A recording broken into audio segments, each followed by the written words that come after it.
Hey guys, Christopher Mullen here. Just a quick afternoon update on what the overall markets are doing here. I just want to look at the SP 500 and gold more or less particular.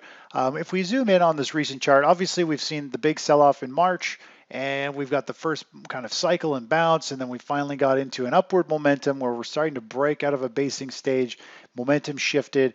All of our underlying indicators started to turn green and going from deep red, which is you do not want to be touching equities, to starting to show signs of strength. And we've really kind of kicked into a strong uptrend here for a move. And we have traded this to the upside, and we ended up getting out near the highs right over here for about a 5 and a little bit, 1/4% to the upside. Since then, it's pulled back, and now I'm concerned that our cycle analysis and intermarket analysis indicator down here is telling us, hey, we've gone from a red trend, a downtrend, to now an uptrend, and we could be starting. This is 3 days in here. This is a 30-minute chart, keep in mind, only regular trading hours.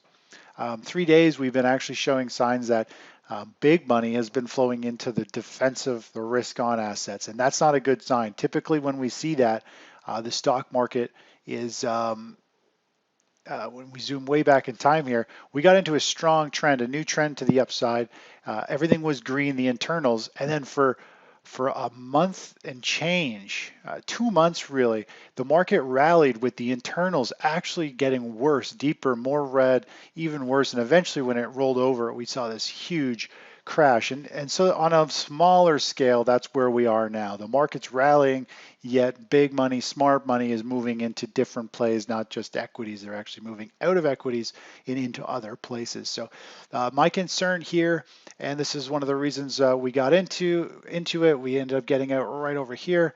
And now we're long gold, because I think what will happen is if this is a rounding formation, putting in a top, and it starts to head lower, we're going to see, I think, a lot of things, almost everything sell off again. I think gold can and bonds could be the kind of safe haven play. I think gold miners could actually get pulled down and hit pretty hard if we start to break, a significant pivot low here. And a couple things to really look back is we had a gap window here. We had a gap window here. And both of these gaps have an overlaying section that never hasn't had anything traded through there yet.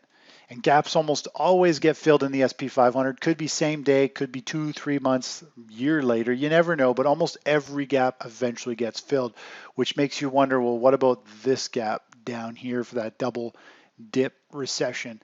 Well, I wouldn't say recession, just a double dip. And the question is, do we bounce off this level if we get down here, or do we break through it? Um, anyway, we'll see how that plays out. This could sell back down at the way the markets have been moving. We could be back down at these levels in a week or two, or the stock market could take months to continue to grind higher and slowly roll over and eventually come back down for another dip. We don't know. We're just following price, and we get in, we get out as the market sees fit. But again, let's take a look over at gold. Here is the gold chart. We've gone from a negative kind of market condition to a bullish market condition. We got an oversold level. It took off. This is back here when we had huge volatility in gold. Massive price swings. Didn't really want to get too involved in it because it was having these massive 5-8% swings.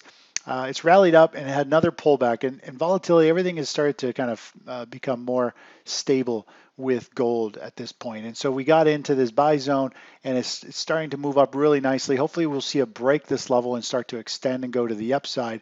Again, I think the gold's got that safety kind of net that if the stock market collapses as a big 5 or 10% down day eventually, the gold miners will get hit really hard. They could drop 5, 10, 20% in a day, where gold may only just pull back 2 or 3% and maybe eventually just bring it back down to where we're at. We could see gold continue to just kind of flounder around here in a range and hold its ground while the market consolidates. So maybe worst case scenario, gold just tests these lows again. So that's why we're in gold. It's the kind of the best asset now, and got the best risk potential in terms of the stock market starting to roll over potentially by the end of the day or the end of this week, and we see some blood in the streets again. Anyways, that's it for now. Take care. Bye-bye.